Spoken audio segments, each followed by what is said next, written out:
Welcome, everyone. Thank you for joining our webinar on federal funding opportunities for local governments, specifically the Department of Energy's Grid Resilience and Innovation Partnerships, or GRIP program. My name is Allison Elliott. I am the Executive Director of Lean Energy US, a member-supported national nonprofit organization that assists communities launch or expand clean energy community choice aggregation. I'm honored to be joined today by our guest speakers, Isabel Sepulveda, who is the Senior Project Manager of the Smart Grid GRIP program at the U.S. Department of Energy, Navneet Trivedi, co-founder and COO at Vrinda, an international strategy implementation firm, and Claire DePee, who works with me at Lean Energy US as the Director of Public Policy. Next slide. Here's the agenda for today. We will be sharing information with you on federal funding opportunities available to municipalities, in particular the GRIP program.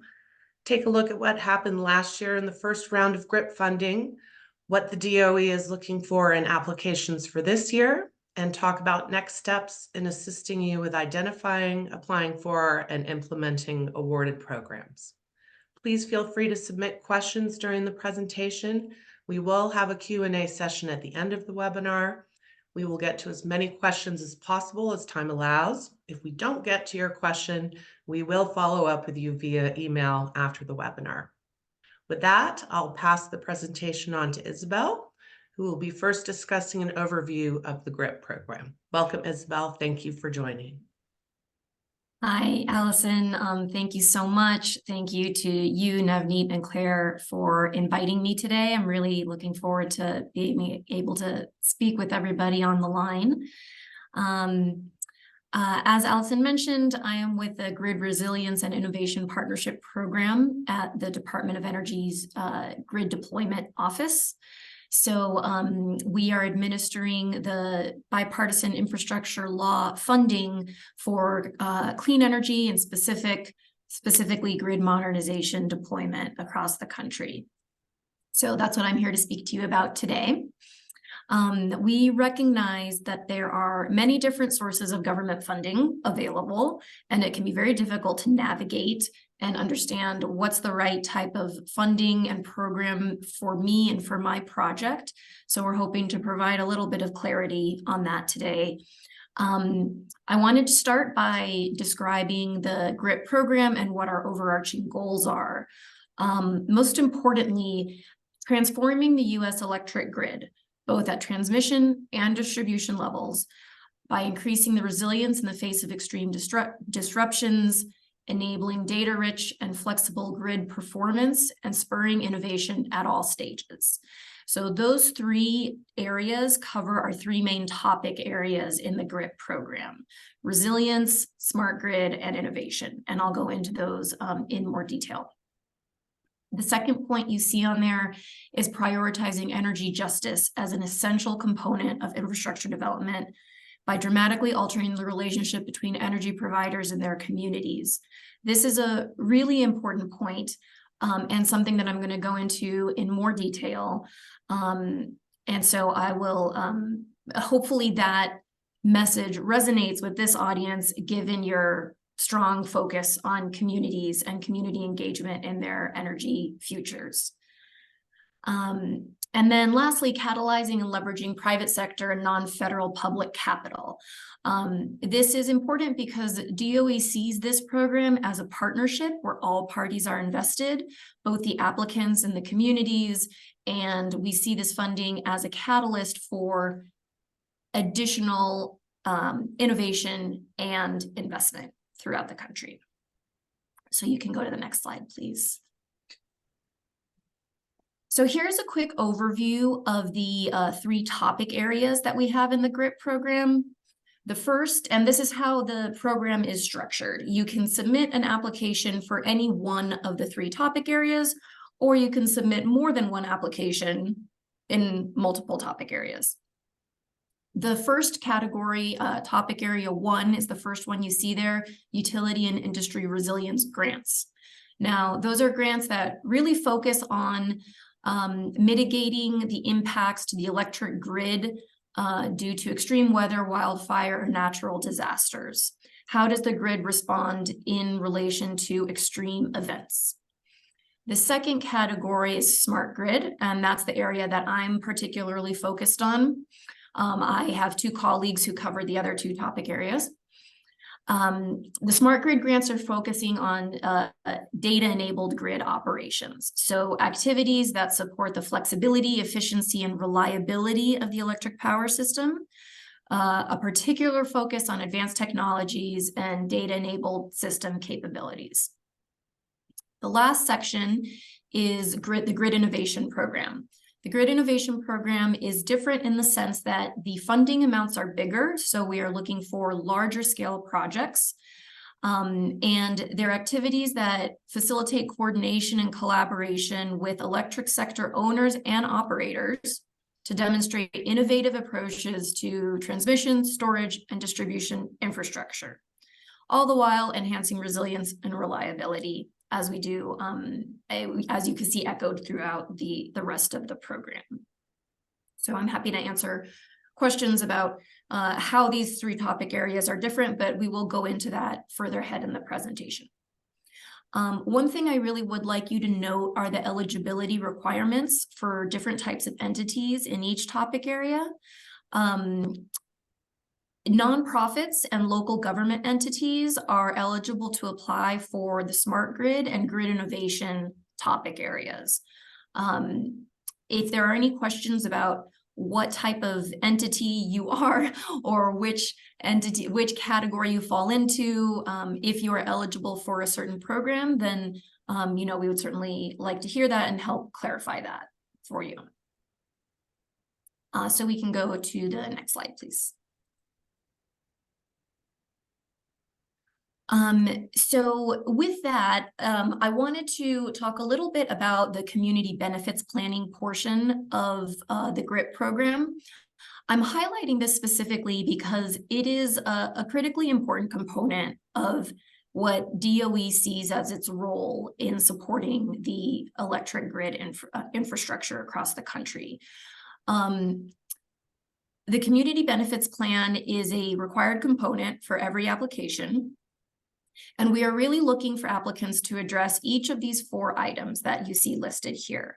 These 4 items are all listed, mapped out in the funding opportunity announcement, which I'll provide a link for in a little bit in case you haven't seen it already. The 4 areas are community and labor engagement. So that's really engaging with labor unions, governments, community stakeholders, investing in job quality and workforce continuity. There's a strong focus on labor unions, but beyond labor unions, we're looking for projects that support the workforce in terms of training, good paying jobs, benefits, etc. DEIA, so diversity, equity, inclusion, and accessibility. And that is to be seen in procurement contracts for the development of your projects, as well as hiring additional DEIA initiatives that can be deployed through the project. And lastly, but I would say almost most importantly, I shouldn't say that, all 4 are equally important, but Justice 40 is a particular focus because all of the bipartisan infrastructure law activities that are carried out by the US government will have a focus and a requirement to help support the administration's Justice 40 initiative. For those of you who aren't familiar, that initiative requires that 40% of the overall benefits of activities flow to disadvantaged communities. So a couple of points on this. Each community benefit plan from an applicant will look different. They are a combination of the grid benefits that will flow to communities, such as reduced outage time, as well as additional initiatives that can provide benefit, such as hiring practices, training, apprenticeships, or a whole variety of other activities that could be carried out. We are looking for clear commitments that go beyond business as usual activities. So I imagine that particularly with this audience, you are very plugged in with your communities, which is amazing and where the best starting point. but it is important to clearly define what are those commitments that you will achieve, that you hope to achieve with this project and with this funding that go beyond what's currently happening. And so as part of that, how do you measure and how do you track each of those commitments? Being clear on that is very important within the application process. So just a couple of points there that I wanted to make sure I highlighted. We can go to the next slide, please. So here, just a quick overview of the funding levels. I wanted to be clear, the overall funding for this program over the life of the program is $10.5 billion. That's going to be administered in 3 rounds of funding in 3 separate tranches. The first round was recently announced, and that covered close to 3.5 billion of that 10.5 billion. In the second round, you'll see in the second to last column over here, the estimated amounts that we are expecting to award in the second round. And then there will be a third round for the remaining funds. Each of the topic areas has different minimum project level, minimum award levels, as well as maximum award levels. And I won't go into the specifics of each of those, but happy to answer questions if that's unclear in any way. We can go to the next slide, please. Thank you. And so then lastly, or not lastly, but I did want to share a little bit about just the application process for those who are interested. The dates are here. Important to know that a concept paper is required for every application. We have a new format for the concept paper this year. If you participated or looked into the solicitation last year, it was a different format. We are hoping that the format for this year's concept paper will make things more efficient and easier for applicants as they're preparing their applications. So faster and easier for you, faster and easier for us too. It is a PDF fillable form that asks you specific questions about your proposed project. Concept papers are exactly that, a concept. The project does not need to be completely fleshed out. The more detail that you have, the better, but we are looking for a high-level overview that can provide us with the input we need to give you a recommendation as to whether this is a good project fit for this funding program or not. Those concept papers are due January 12th. The full applications, after that point, DOE will provide an encourage or discourage decision for each proposal. And after those, full applications are due in April for topic areas 1 and 3, and then in May for topic area 2. So there's a bit of a time difference between the full application submission on those 3. Right. Isabel, can I just chime in just for sake of more clarity? Because I was talking to some potential kind of partners who want to apply, but they thought that timeline is too short, like January 12th, and we are right now in Christmas time, and the difficulties to get the letter of support and commitments. And so you just talked about a little bit that you're not looking for completely, but what kind of things may help, like say that okay, you're making an attempt versus what is not like intended at the concept stage. Yeah, that's a good question. At the concept paper stage, we are not requesting letters of support or letters of commitment. If a partnership is already being discussed, then that is a good information to share within the concept paper. Otherwise, it's helpful for us to know what type of partnerships an applicant will be pursuing, how they envision the project being carried out, even if those agreements are not in place today, because we recognize that it is a tight turnaround.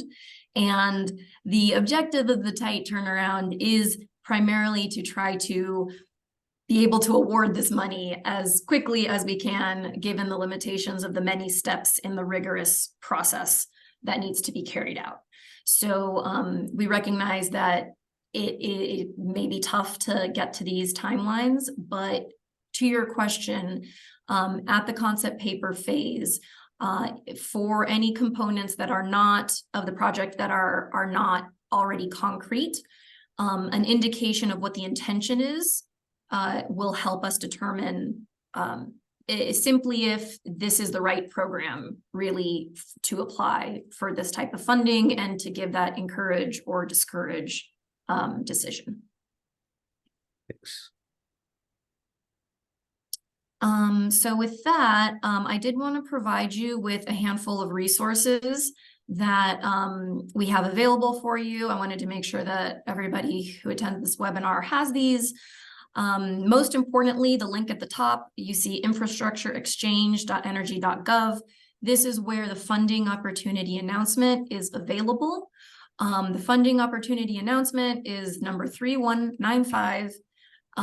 It is a very extensive document that outlines all of the requirements and all of the parameters for the program. Any questions need to be submitted to the email address that you see here, foa3195@netl.doe.gov. All of those questions will be reviewed and responded to and posted publicly for all the public to be able to access.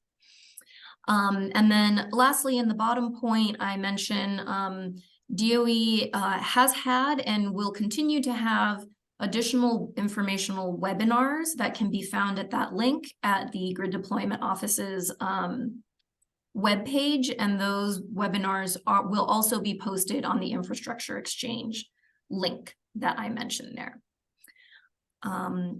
So with that, I'm going to turn it over to Navneet so he can provide a little bit more industry context for the group. Yeah, Great. thank Thank you, Isabel. And just a quick point, Isabel will be coming back after Navneet's presentation with some information, more information about this year's GRIP program. So take it away, Navneet. Thank you. Yes. So thanks, Isabel. Thanks, Alison. I didn't kind of introduce myself, but just very quickly, I spent 31 plus years working with utilities in 8 countries. So I have a broader perspective in terms of what is going on. And like most recently, when I co-founded Vrinda, my first thing was to work with New York in terms of reforming the energy vision. So when I looked at the GRIP program and the kind of requirement, I almost can resonate like what, DOE is looking for, or government. I think the bottom line is that the funding is made available as a down payment. It's not like something which can pay for everything. The amount of money required to make this transformation enormous. So that's why the partnerships. So can we go to the next slide, and I'll kind of talk about that. But first of all, I just wanted to provide this like a overview of what happened in the program. So in the last round, which just concluded, I think 44 states got grants, around 58 projects. And it's quite evenly distributed across 3 programs where, the maximum amount, slightly more, is on the grid innovation side, but smart grid had 26% and 32%, and the grid resilience and utility industry grants were around 26%. So total like $3.46 billion in. And when we look at that, the further drill down, can you get the next slide? This is interesting to see, and I would put this caveat because before this workshop we were discussing, when I put this slide, the thing is that you can take out 2 things from here. Like you can see these projects, the area where the money was distributed, and say, oh, these are the kind of projects DOE is considering, or you can say that this they already considered, so may not be interested. So you may say that, okay, I can do it something new with the next round.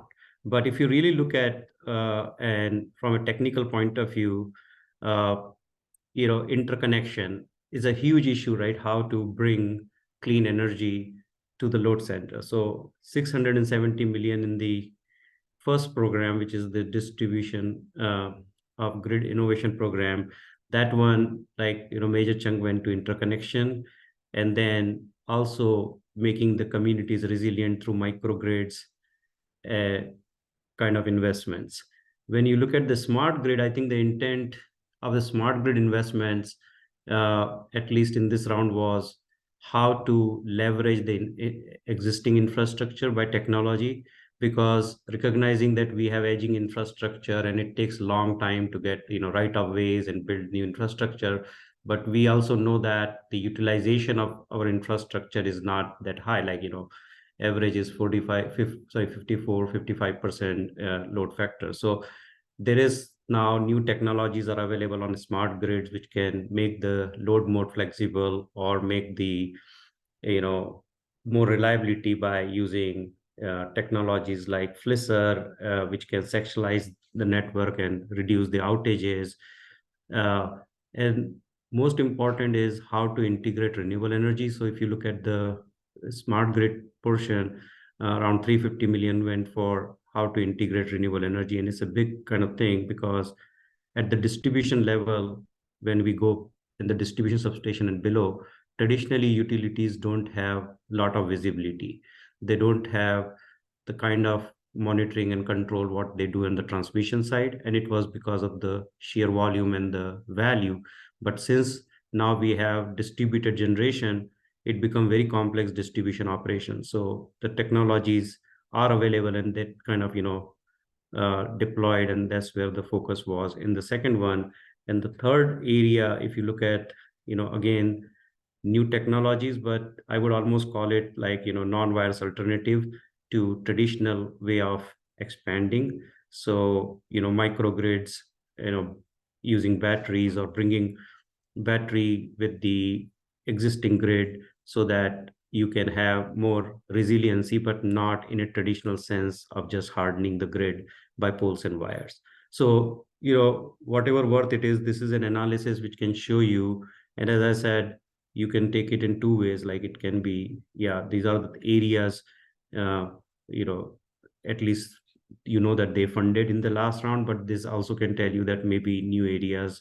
And I think the FOA describe a lot about this, isn't it, Isabel? Like in the FOA, you have detailed out, and I think you're going to talk about in the next section also about that, but that's how I understood that. Next slide. So this one, I think I'll just maybe speak on this, but this was kind of, first round, the same thing summarizes like, where areas where the funding went, like, so wildfire resilience, like we know that climate change and the disruption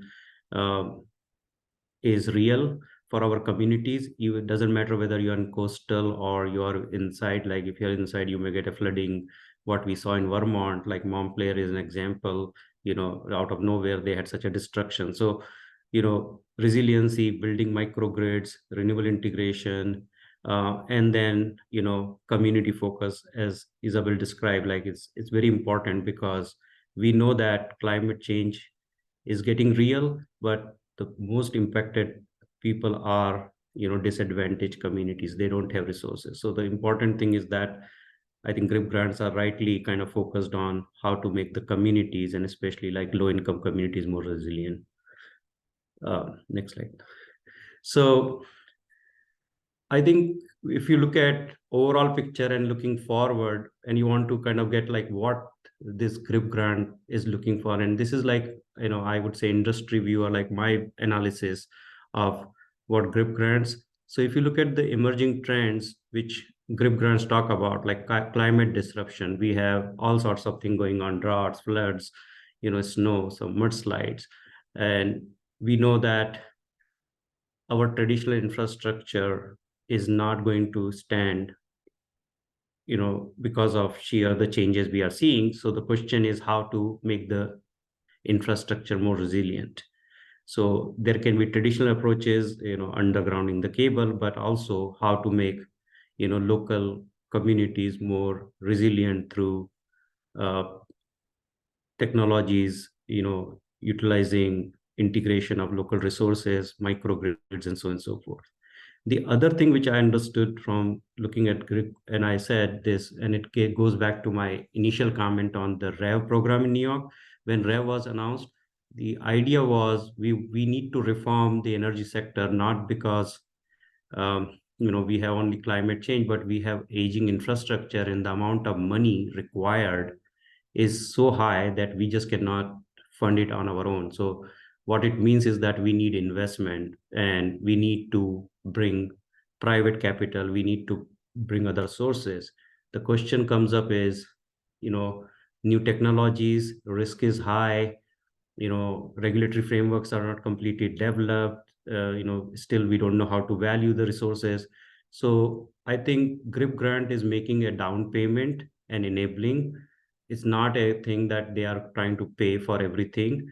And the key here is that the business model innovation, like what DOE, in my view, is trying to look at is that if we make this down payment and de-risk, can you come up with a business model which can sustain and scale and can be replicated both in your community and maybe across the country, so that these kind of technologies be deployed in a business sense? So that's like, I think, the key focus of public-private partnership, and that's why I think cost share requirements are there in this, that you bring and all the stakeholder bring skin in the game to make. But I think the business model innovation is a key focus of this program.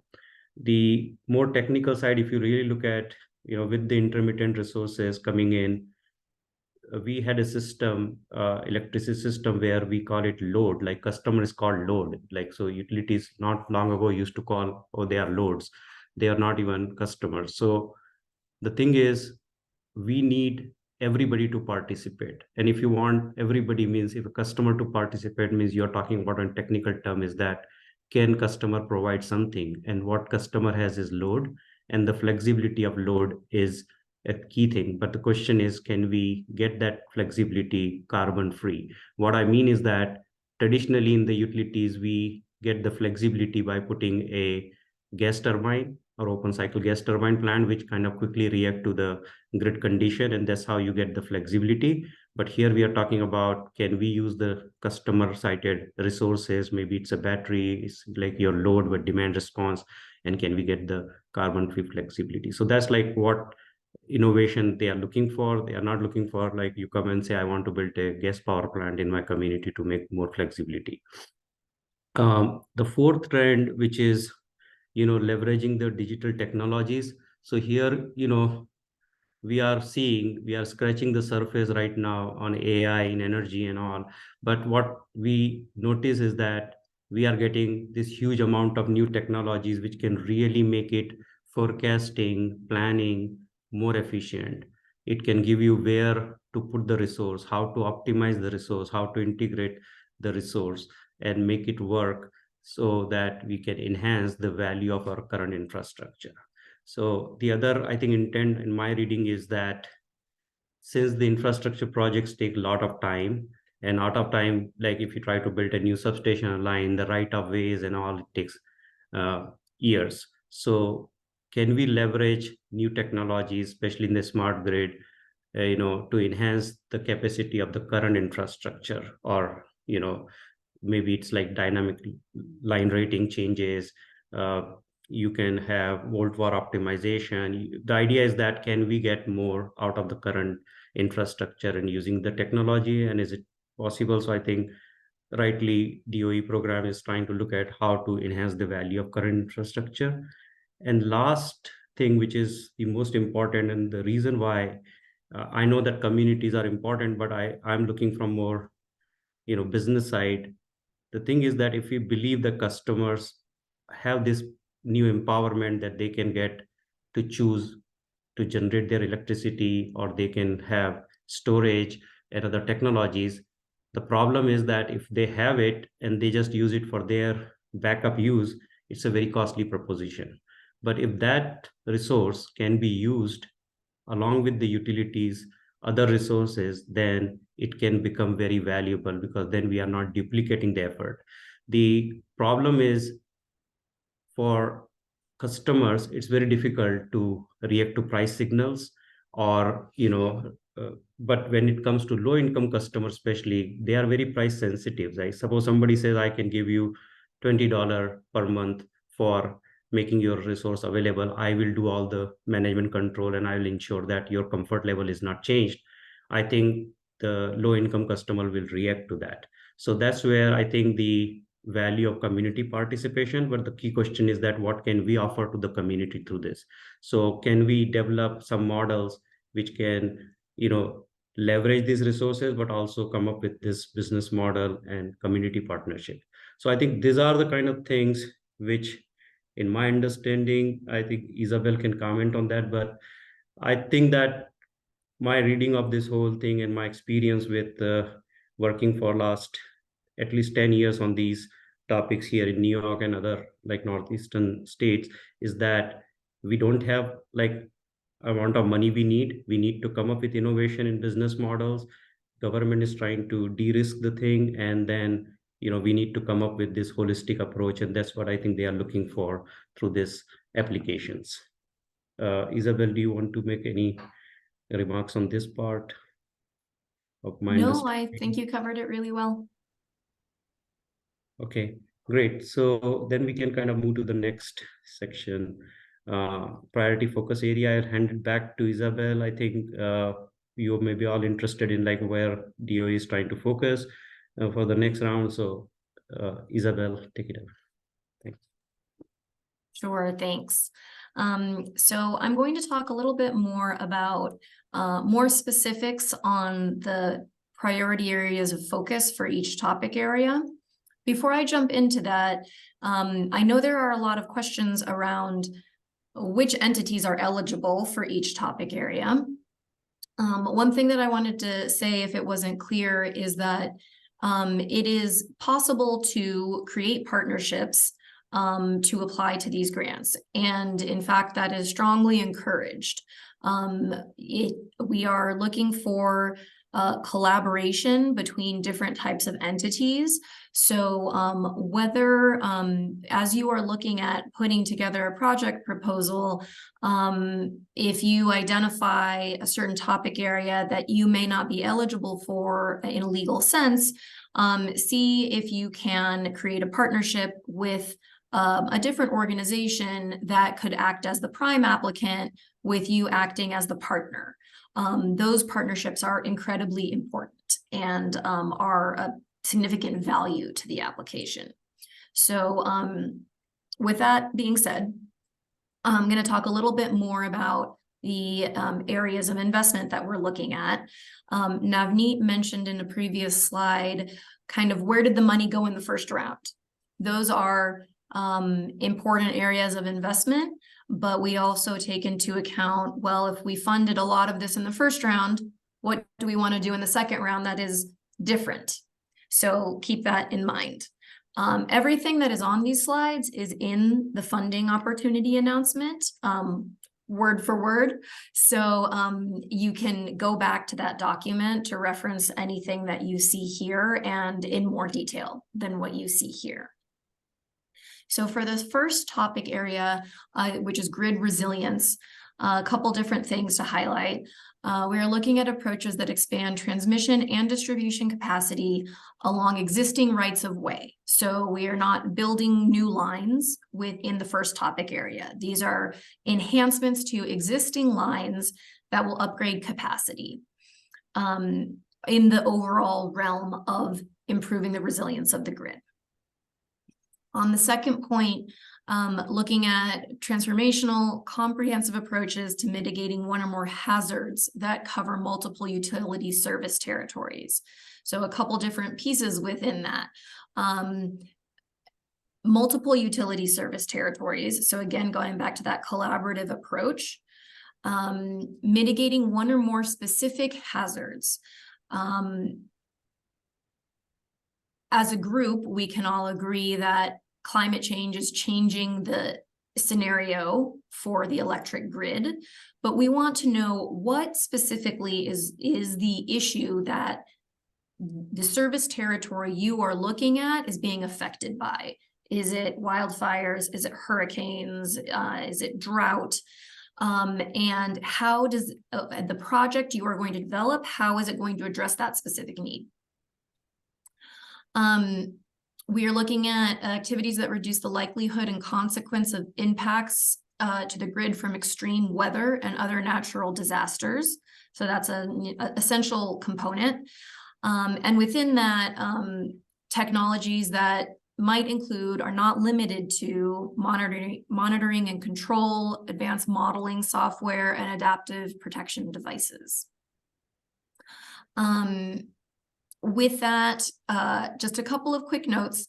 Generation is not eligible under this topic area, and the construction of new lines above 69 kV is not eligible. So that goes back to the focus on enhancing existing infrastructure. There is in the other topic areas eligibility for construction of new lines, just to be clear.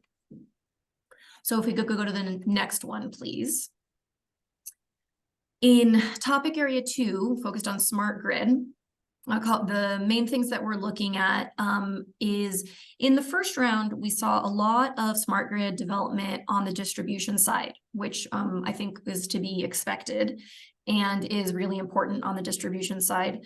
But we also would very much like to see investment on the transmission side when it comes to advanced technologies. So within that, looking at specifically increasing transfer capacity within existing rights of way. And we're particularly interested in advanced conductors and high voltage direct current applications. Again, looking at fostering coordination between multiple grid operators. So going back to that collaborative approach, and grid enhancing technologies such as dynamic line rating, advanced power flow control, congestion management, and network topology optimization. The main focus of the smart grid grants is the strategic use of data for grid operations and planning. So you are collecting a whole bunch of data, but what are you going to do with it? How are you going to put it into action to achieve an objective? And what is that going to be? That's an important thing to have a concrete answer to. Another very important objective in the smart grid focus area and the smart grid topic area, is facilitating the interconnection applications to minimize queue-related delays for clean energy. So as we all know, this is a major issue, getting clean energy onto the grid with the very long queues, both on the transmission and distribution sides. And lastly, substation level innovation that can modernize substations within a very DER heavy world. So that is a last topic, a last focus area that I'd highlight there for smart grid. We can go to topic area 3, please. Thanks. So for topic area 3, this is the Grid Innovation Program. Again, these are larger, broader, more comprehensive, and more innovative projects that we're looking for here. When I say innovative, an important distinction to make is GRIP is able to fund only commercially ready and ready to deploy technologies. So it's not an R&D program. We're not looking for demonstration projects. We are looking for commercially available technologies that for one reason or another have not been deployed at scale throughout the United States. So innovation in this context is how do you get that technology deployed at scale? Or how do you change the process in a different way to achieve the end result? So we're looking at innovations in terms of process, in terms of scale, in terms of market penetration, in terms of regulation, et cetera. So going to the priority areas for topic area 3, we're looking at coordinated operations and planning across transmission and distribution, resulting in combined system applications. So activities that link the transmission and distribution systems, or rather than link, that cover both of those. Demonstration of reliable and resilient distribution system operations given high penetration of distributed renewable generation, energy storage, flexible customer loads. And the interesting point is here, including up to full electrification scenarios. So really forward-looking at full electrification, how do we manage that on the grid? And how do we prepare and deploy that? Applications that demonstrate novel and replicable approaches to reducing energy burden and increasing resilience for disadvantaged communities, which I had mentioned before is a strong focus area across the whole program. And lastly, innovative approaches on the transmission system, specifically those that can reduce or remove existing barriers to accelerate wide-scale transmission, expansion, and renewable energy interconnection. So you will see across all three topic areas, there is a good amount of, I don't want to say overlap, but the topic areas are linked to each other. So you could have a project that could be applicable for more than one topic area. Just to make that clear, that there isn't, there are priority areas of investment that can apply to more than one topic area. And with that, I know that was a lot of information, but again, that is all available in the documentation, and we will have a bit more time to discuss it at the end as well. So I will turn it over to the next section now. Yeah, Isabel, like I wanted to kind of touch upon, you said a lot of things during the kind of talking about the priority areas and the recently concluded round. I think one of the key thing is, and I was talking to some folks like in terms of those who are successful, those who are not successful, you know, obviously they got the feedback, but really like if you're a small community utility, what all the things like do's or don'ts, you know, you should, and when you're sitting on the DOE side, what you're looking at and you're thinking like lessons learned in this kind of last round to highlight. Is you talked about community benefits, you talked about partnerships importance, but are there any specific examples or anything like which can give people like more, you know, especially like looking smaller, you know, utilities? Yeah, that is a great question. So when we're talking about small utilities or smaller communities, whether they're, you know, municipalities or community organizations on a smaller scale, the DOE is looking to meet those organizations where they are. We recognize there are different needs, and the need for a small co-op is going to be very different than the needs for a large investor-owned utility that spans multiple states. The needs and the ambition of both of those is equally important to us. So in the first topic area, resilience, there is in fact a small utility set aside, specifically intended for small utilities. However, in the first round of funding, we awarded programs to organizations, both municipalities and utility companies of all different sizes. The one thing that I would encourage if you're representing a smaller municipality or community group or utility or co-op would be to think ambitiously in your proposal. So we recognize there may be maintenance backlogs that need to be taken care of, and government funding could help with that. But we are looking for you to think beyond that. What could you do with this funding that you could not otherwise do? What are the technologies that you would love to implement, but that seem out of reach without additional financial assistance? And tell us specifically how those will be used.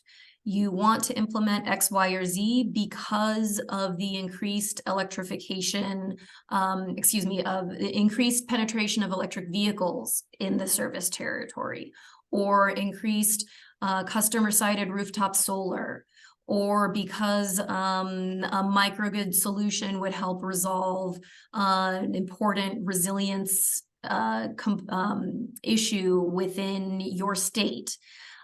So what are the technologies, but then what's the application? What's the end goal with those? And that is applicable for both small organizations as well as large.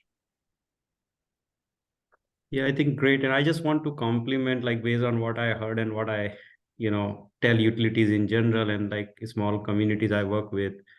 See, this is a federal kind of grant, and it's like the money which can come to your community.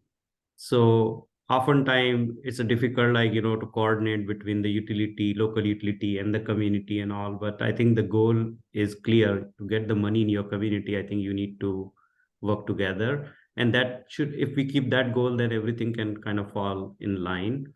Uh, because the way there are regulatory barriers for utilities sometimes, to kind of support some ideas which are important to the community, but the regulatory construct is such that, it doesn't allow them to do certain things. So even like bringing, regulatory bodies on, like, as a stakeholder in the process can help, because it can help both sides, right? It can help utilities to do things which they can do, but they are not allowed right now. So regulator can create some space for them. And then for the communities, I think this is, we are talking about grid related things. So there cannot be a scenario where you will not interact with the grid, like utility. You cannot just do in isolation. We are not doing this in a isolated island. So even if you're talking about interconnection, or you're talking about, and also, like, last thing I would add is the community engagement. I see it in a very different way, because all these distributed resources, if they really get integrated, they can really provide, I would say, dollar value to the communities, which is not possible in the current kind of model. There's only one way: you get electricity and you pay for it.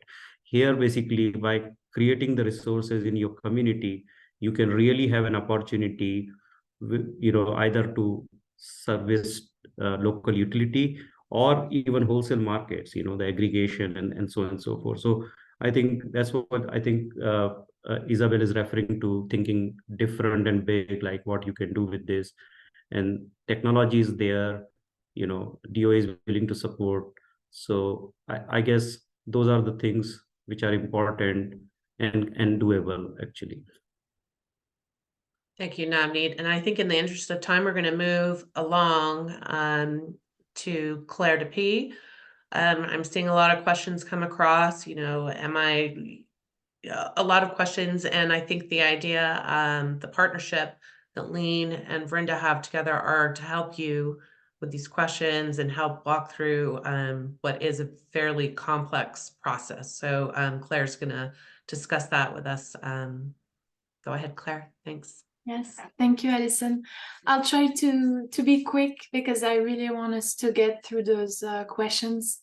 But I'm Claire DeP. I'm the Director of Public Policy at Lean Energy US, and I'm specialized in community choice aggregation, which is an energy supply model that allows local governments to select default energy suppliers.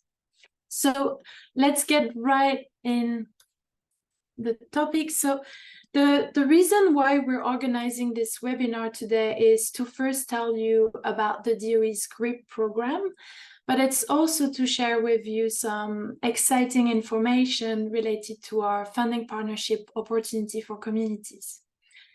And as most of you know, the US federal government has made billions of dollars available for grid modernization, especially through the IIJA and the IRA. And communities are eligible for most of these grants. But unfortunately, we've noticed that most communities simply do not have the resources and institutional capacities to develop, apply for, and implement programs under these federal grants. So we, Lean Energy US and Vrinda, we've decided to bridge this gap and create a partnership program for communities across the country. So what we want to do here is to partner with small to large communities that are interested in developing local grid resiliency and infrastructure initiatives. And even though this webinar focuses on the GRIP program, there are many other federal funding opportunities that may be relevant to your community's needs. So we would like to help you access these grants as well. The topics of transportation, clean energy, building retrofit projects, etc. So in the next slide, I want to walk you through the partnership process for communities interested in the GRIP program. As you know, the deadlines are tight, but the GRIP program is such a great opportunity for communities. So we have to get started now. The first step that we see is to assess interested communities' needs in relation to the GRIP program's objectives and requirements. And if we see good fit, we can then actively prepare, assist communities in preparing the concept paper submission that is due January 12th. And to do so, we can assist communities in formulating the project, the partnerships, community engagement plan, and funding sources, which then help us conceptualize the project altogether. We will then help communities that are pre-selected by the DOE apply and send their full application submission in April or May, depending on the topic that is chosen. And then in the summer of 2024, if there are some interviews that are required with the DOE, we can help the communities with that. We can help with contracting, project planning, and the refinement of the program. And then what's the most exciting is the implementation phase, which we want to help communities with. The partnership component of any federal grants seems to be extremely important, I would say even predominant. So that's why we want to create a strong and long-lasting partnership with all the stakeholders involved in this process. So in the next slide, it's just to tell you a little bit more on the role of Lean and Vrinda in this project. We want to support communities in two different ways. Vrinda will be able to provide technical expertise to those communities, and we, Lean Energy US, will be able to provide program and process management assistance. Something that is very important to understand for all the communities that are watching this webinar now is that there is no upfront cost for communities. We will absorb the cost for Lean and Vrinda through the grants if those communities are selected. In the next slide, it's a little bit repetitive, and because I really want to get to this Q&A, I'm going to just explain one thing.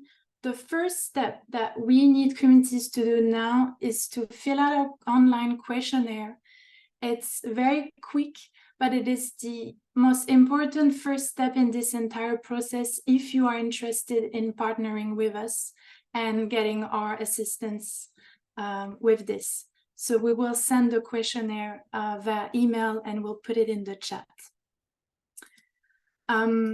Is there another slide for me? I forgot. Probably not. No, so that's about it on my end. Thank you. Terrific. Thank you so much, Claire. And yeah, let's jump right into the Q&A. I'm going to start at the top. Everyone's ready. One person asked, what map or criteria is GRIP using to define disadvantaged for the Justice 40 initiative? So the CJST is one tool that is being used. There is one other tool that I'm forgetting the name. It is described in the FOA. So if you search for this in the document, you will have an answer to that. you can also use additional tools. So you mentioned a tool that is specific to California. You are welcome to use that additionally. The more kind of information you can provide there, then, you know, that is also welcome. Right, thank you. Next one. Does a discouraged decision from DOE preclude an entity from submitting a full application? No, it does not. Even if you receive a discouraged decision, you are still able to submit a full application for the program. Thank you. Next, for the full application, how granular does the site information need to be? Will we be required to resubmit for an NEPA questionnaire for distributed smart grid tech once eligible and interested homes are identified? So that question really, it depends on the level to which your project is developed at the time that you're ready to submit. If you have the detailed information, then that will make for a stronger application. If you do not have the sites fully listed, then as long as you can explain and justify what you are planning to do, then that would be what we're looking for. Regarding the NEPA questionnaire, that would only come into play if you are selected for an award. We would not expect you to complete that with the application process. Okay, great, thank you. Next one, can the funding be used to purchase the existing distribution and transmission from local utilities? I don't believe I have an answer for that. I think we would need to follow up on that one and reply afterwards. Okay, let's see. One of the topic 3 priority areas is electrification of industrial, commercial, and building energy needs through district energy systems. What are district energy systems? That is a good question. Navneet, do you want to take that one? You may be able to describe it better than me. Yeah, I think when there are like centralized system, like we used to have in New York, like, we did distribute like steam in everybody's house. So like there are technologies now where you can use, when everybody cannot afford to, have a clean energy system. Then at a district level, I think Vermont is doing something on that level to distribute, energy and other kind of, services to the customer. So that's like the concept behind the district energy. Great, thank you. Next, which topic area would be better suited for city participation / leadership / team formation?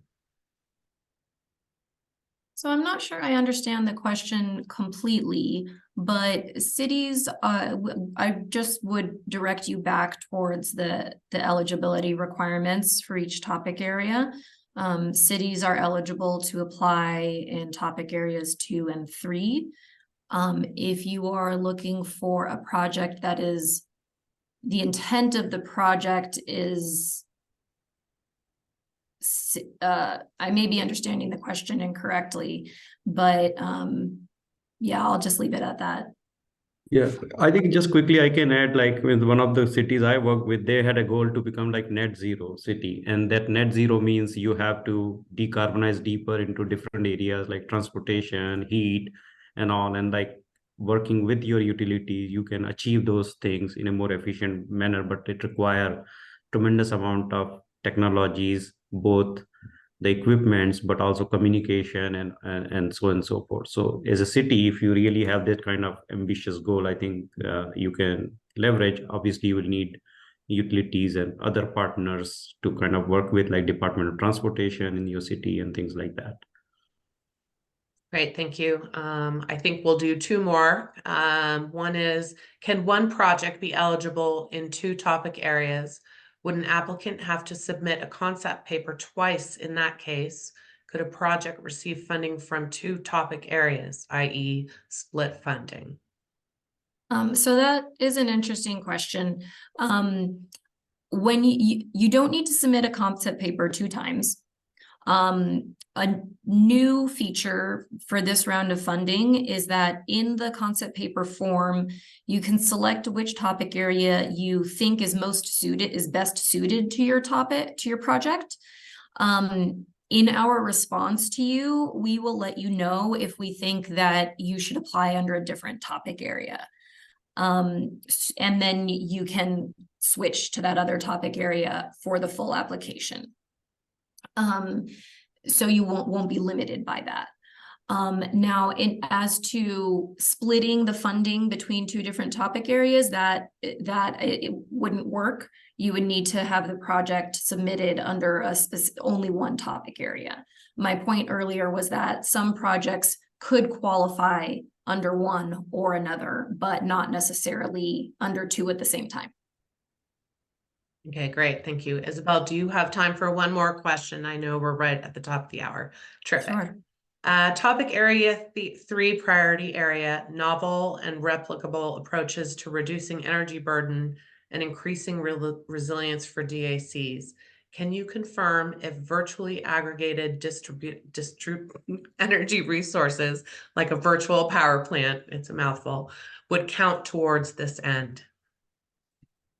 Yes, virtually aggregated resources and virtual power plants are certainly eligible technologies and approaches to include in a GRIP application.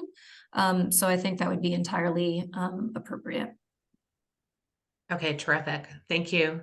Thank you very much. All right, we're at the top of the hour, so I'm going to close it out. I want to thank Isabel and Navneet and Claire again for your time and information. We will be sending a follow-up email to all folks that registered for the webinar with a link to our questionnaire. That's the first step in us helping you get a concept paper and application rolling. And also we will be providing a video recording and a copy of the slides as well. So again, I thank you all for joining. Especially thank you to our panelists, and everyone have a wonderful day. Thanks so much. Yeah, and Edison was just want to add one thing, like some question, if they are not answered, if we have that question, we can kind of respond. Yes, absolutely. I did not get to all the questions. So yes, we will be answering those as well offline. Thank you very much, everyone. Have a great day. Thank you very much. Thank you. Bye-bye.